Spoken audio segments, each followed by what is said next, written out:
Paranormal experiences, the mystery of Elena's possession. In the shadows of the silence of a seemingly ordinary village lurks a disturbing story, one that defies the limits of our understanding.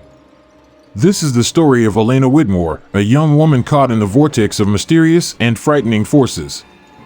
What began as a series of inexplicable events quickly turned into a terrifying battle with the unknown. This video reveals Elena's astonishing journey, from the first signs of an unusual disturbance to the climactic moments of a demonic possession that shook the entire village. So get ready to step into a realm where reality meets the supernatural, and a story that will be etched in your memory. This is the mystery of Elena Whitmore, an enigma still waiting to be solved. The troubled beginnings of Elena Whitmore. Elena Whitmore, a 17-year-old with brown hair and deep eyes, lived in the picturesque village of Chillingham in rural England in the year 1821.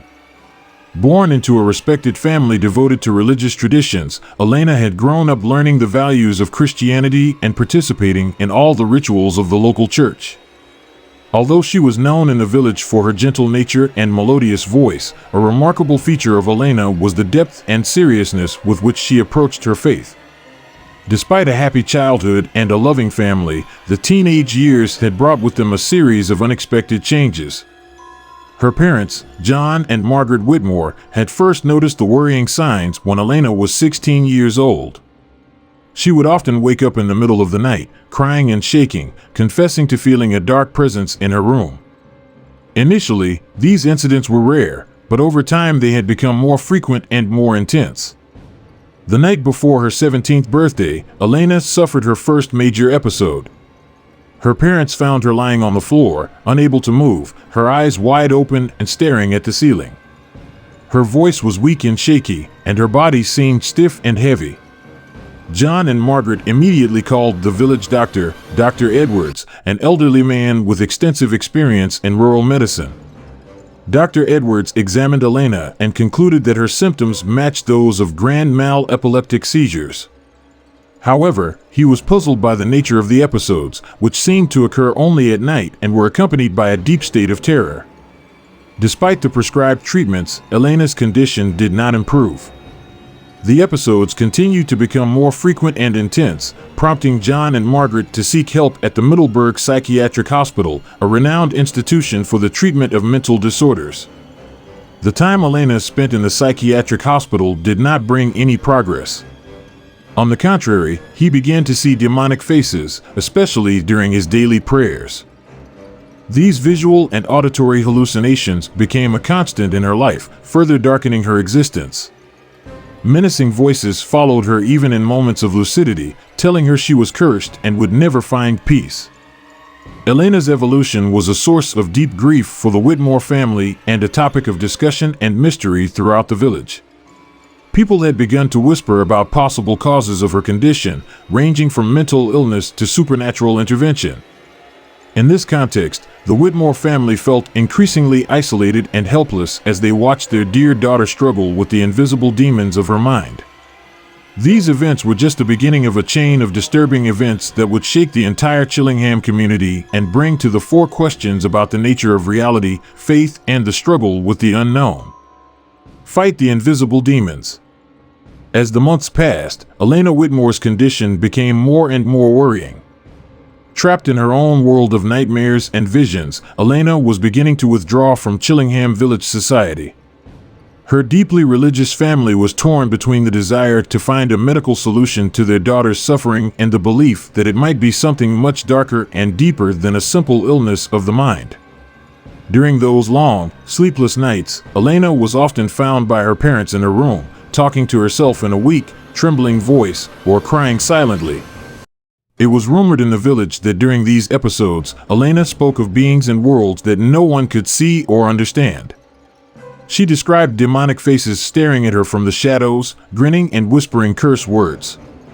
These visions were most intense during prayers, when instead of finding peace and comfort, Elena felt assailed by evil presences.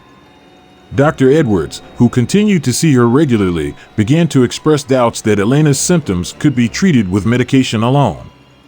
In his discussions with John and Margaret, he mentioned the possibility that Elena might be suffering from a much more complex psychological disorder, something that was beyond medical understanding at the time. The Whitmores were desperate and willing to try anything that could bring Elena back to normal. Elena's condition worsens one winter night when, in a particularly violent episode, she loses complete control. She began to self-mutilate, scratching her arms and face with her nails, tearing her clothes off, and biting blankets and pillows. The family, shocked and scared, called the community for help. The village priest, Father O'Sullivan, along with several church members, came to bless Elena, hoping that this might bring some relief. However, during the blessing, Elena behaved even more alarmingly. He began to howl and speak in an unknown language, contort himself in ways that seemed unusual to a human, and display a violent contempt for any religious symbol. It seemed that any attempt to help her by religious methods only increased her agitation. Rumors about Elena's condition began to circulate in the village, with speculation ranging from mental illness to demonic possession. People were beginning to avoid the Whitmore family, fearing what this unusual disease could mean for their own families and the safety of the community. In this atmosphere of suspicion and fear, the Whitmore family felt increasingly isolated, struggling alone with a problem that even they could not fully understand. Decline and seek divine help. As time passed, Elena Whitmore, now on the verge of adulthood, returned to her parents' home in the village of Chillingham, hoping to find refuge and healing. But, far from improving, her condition worsened. The young woman, who had once been a gentle and beloved presence in the community, had become a shadow of her former self, consumed by a mysterious illness that seemed to take her further and further away from the real world. Despite the family's desperate efforts to maintain normality, Elena began to exhibit increasingly alarming behaviors. She mutilated her own body, tearing her clothes and scratching her skin in her fits of uncontrollable rage. At times, he bites family members, showing raw and unexpected aggression. His episodes were accompanied by bizarre behavior, barking like a dog, sometimes for days on end, urinating on the floor and then licking the floor compulsively. In moments of lucidity, she was overcome with deep sadness, looking at her family with eyes filled with pain and incomprehension. The religious symbols that had once been a source of comfort and hope for Elena now seemed to terrorize her. He was destroying crucifixes, sacred images, and other objects of worship, and their presence seemed to intensify his agitated state. Her parents, John and Margaret, were torn between wanting to protect her and fearing her unpredictable behavior. After 5 years of torment and suffering, the Whitmore family, along with the village priest, Father O'Sullivan, had decided it was time to seek the help of the church for an exorcism. Initially, their request was met with skepticism and refusal, with the church advising them to continue medical treatment and pray for her healing. But as Elena's condition became more and more alarming, and the village community began to be affected, the pressure on the church to intervene increased. Rumors of the possessed girl from Chillingham had spread through the region, sparking a mixture of fear, compassion, and morbid curiosity. Finally, after much pleading and discussion, Bishop William Gray agreed to authorize a series of exorcisms, hoping that this might be the solution to bringing peace to Elena's troubled soul and the village community. On a cold autumn day, with the leaves whispering gusts of cold wind, preparations for the first exorcism ritual began. The Whitmore home had been turned into a temporary sanctuary, complete with holy icons, crucifixes, and holy water. The village priest, along with 2 assistants from the local church, made their appearance, accompanied by a murmur of prayers and hopes. The community had gathered around the house, some with lighted candles, others with looks full of fear and compassion. That evening, as the sun set behind the Chillingham hills, bringing with it long, dark shadows, a new chapter in the tragic story of Elena Whitmore was about to begin. The exorcisms began. In the dining room of the Whitmore house, now transformed into a sanctuary, the atmosphere was thick and charged with anticipation. Every crevice of the old walls and every shadow cast by the flickering candles seemed to harbor echoes of an ancestral restlessness. The village priest, Father O'Sullivan, along with his assistants, had prepared a makeshift altar adorned with sacred symbols and holy water. In the center of the room, tied to a sturdy chair, was Elena, her gaze lost in a fixed point, far from tangible reality. Her eyes seemed to reflect the deep darkness, and her face, once full of life, was now pale and drawn. As the priest and his assistants began the exorcism prayers, the air in the room seemed to thicken, almost palpable in its tension. At the beginning of the ritual, Elena remained unmoved, but as the prayers intensified, a strange change began to manifest. She began to speak in a grave, deep voice that did not seem to belong to a young girl. Foreign languages flowed from her lips in an unbroken stream, with a fluidity that would have been impossible for one who had never studied them. With each verse recited and each drop of holy water touching her skin, Elena contorted violently, as if struck by unseen forces. The chair she was tied to seemed to shake under the force of her struggle. In a moment of incomprehensible rage, he began to spit and scream against the priest and his assistants with a hatred that seemed to come from the depths of hell. Elena's parents, who were watching the exorcism from a corner of the room, were torn between wanting to intervene and letting the ritual continue. Margaret, Elena's mother, covered her mouth with her hand to stifle her screams of terror, while John, her father, stood motionless with tears streaming down his cheeks. As the night progressed, the supernatural phenomena became more and more apparent. Objects in the room began to move as if manipulated by unseen hands. The candles would suddenly go out, only to relight themselves. Whispered voices and evil laughter seemed to echo from the walls, creating a nightmarish atmosphere.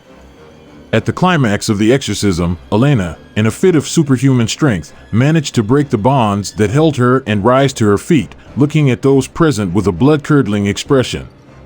With a sudden movement, he threw a massive crucifix to the ground, shattering it into pieces. A deafening echo filled the room, as if the whole house had cried out in pain. Finally, exhausted and powerless, Elena fell to the ground, surrounded by the fragments of the destroyed crucifix. The priest, pale and trembling, made the sign of the cross and whispered a final prayer. At that moment, a complete silence fell over the house, as if the entire storm of dark energies had suddenly dissipated. The exorcism was over, but its effects on Elena, her family, and the entire village of Chillingham would live on in the memories of those present for a long time afterwards. Questions about what really happened that night and the nature of the forces they faced remained unanswered, casting a long shadow over village life. Elena's tragic end. After the intense and unsettling night of the exorcism, the village of Chillingham awoke to an oppressive silence. In the Whitmore home, Elena lay on the bed, exhausted and pale, as if the last remnants of life had been strangled from her body. Her parents, John and Margaret, sat by her side, watching over her restless sleep, hoping that this nightmare would soon end. The days that followed were a mixture of hope and despair. Elena sometimes woke up, speaking in a weak voice, with moments of lucidity that offered her parents a glimmer of hope. But these moments were short-lived, quickly replaced by states of confusion and terror. He refuses food and water, saying that demons do not allow him to feed. As Elena's health deteriorated, her body becoming weaker and weaker, she began to have visions of the Virgin Mary. One evening, with a trembling voice, she confessed to her parents that the Virgin Mary had predicted the date and time of her death. This revelation further deepened the despair of the family, who did not know how to interpret these words as a divine sign or as a symptom of the mental illness that tormented their daughter. On the day Elena predicted, the village of Chillingham seemed to have an air of unease. Those who knew Elena's story waited with heavy hearts, some praying for her salvation, others fearing what might come next. At midnight, as the full moon cast a silvery light over the surrounding hills, Elena, surrounded by her parents and Father O'Sullivan, fell into a deep sleep. Her last words were a barely audible whisper to the priest, "Pray for salvation," and to her mother, with tearful eyes, "Mom, I'm afraid." The next morning, Elena did not wake up. An autopsy confirmed she had died of malnutrition and dehydration. Medical tests could provide no explanation for her seizures and visions, leaving the community and family to wonder if what Elena experienced was the result of an unknown mental illness or supernatural forces beyond their understanding. The news of Elena's death spread quickly in the village and the surrounding area, causing a wave of emotions from compassion to fear. Reverend Clark and Reverend Smythe, along with Elena's parents, were charged with manslaughter and brought to trial. The trial was heavily publicized, drawing attention to the practices of exorcism and the understanding of mental illness in that era. Elena's death left behind a series of unanswered questions and a sense of unease that haunted the village of Chillingham long after. The legends of the possessed girl and the terrifying night of the exorcism have become parts of local folklore, a reminder of human frailty in the face of the unknown.